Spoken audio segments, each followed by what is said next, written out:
മദീനയിലെ പ്രവാചക പള്ളിയിൽ നമസ്കാര സമയം വിളിച്ചറിയിക്കുന്ന മുഅദ്ദിൻ ഫൈസൽ അൽ നുഅ്മാൻ അന്തരിച്ചു. പ്രവാചക പള്ളിയിൽ തലമുറകളായി നമസ്കാര സമയം വിളിച്ചറിയിക്കുന്ന ബാങ്ക് വിളിച്ചിരുന്ന കുടുംബാംഗമാണ് ഷെയ്ഖ് ഫൈസൽ. ശ്രുതിമധുരമായ ശബ്ദത്തിനും ഭക്തിനിർഭരമായ ബാങ്ക് വിളിക്കും പ്രശസ്തനായിരുന്നു അദ്ദേഹം.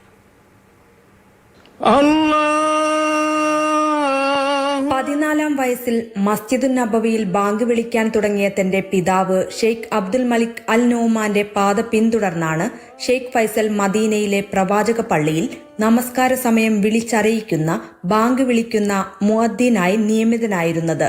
ദശകങ്ങളോളം ഷെയ്ഖ് ഫൈസലിന്റെ ശബ്ദം ഏകദൈവ വിശ്വാസത്തിലേക്കുള്ള ആഹ്വാനമായി മസ്ജിദുൻ നബവി മിനാരങ്ങളിൽ പ്രതിധ്വനിച്ചു. പ്രവാചക പള്ളിയിലെ മുഅദ്ദിൻ പദവി തലമുറകളായി കൈമാറി വരുന്ന കുടുംബ പാരമ്പര്യത്തിന്റെ തുടർച്ചയായിരുന്നു ഷെയ്ഖ് ഫൈസൽ. 14-ാം വയസ്സിൽ മസ്ജിദുൻ നബവിയിൽ ബാങ്ക് വിളിക്കാൻ തുടങ്ങിയ തന്റെ പിതാവ് ഷെയ്ഖ് അബ്ദുൽ മലിക് അൽ നുഅ്മാന്റെ പാത ഷെയ്ഖ് ഫൈസൽ പിന്തുടർന്നു. ഷെയ്ഖ് ഫൈസൽ ശ്രുതിമധുരമായ ശബ്ദത്തിനും ഭക്തിനിർഭരമായ ബാങ്ക് വിളിക്കും പ്രശസ്തനായിരുന്നു.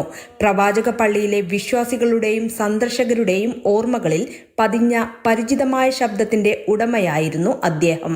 മസ്ജിദുൻ നബവിയിലെ പ്രഭാത നമസ്കാരത്തിനും ജനാസ നമസ്കാരത്തിനും ശേഷം മൃതദേഹം സംസ്കരിച്ചു. Mathrubhumi news, Medina.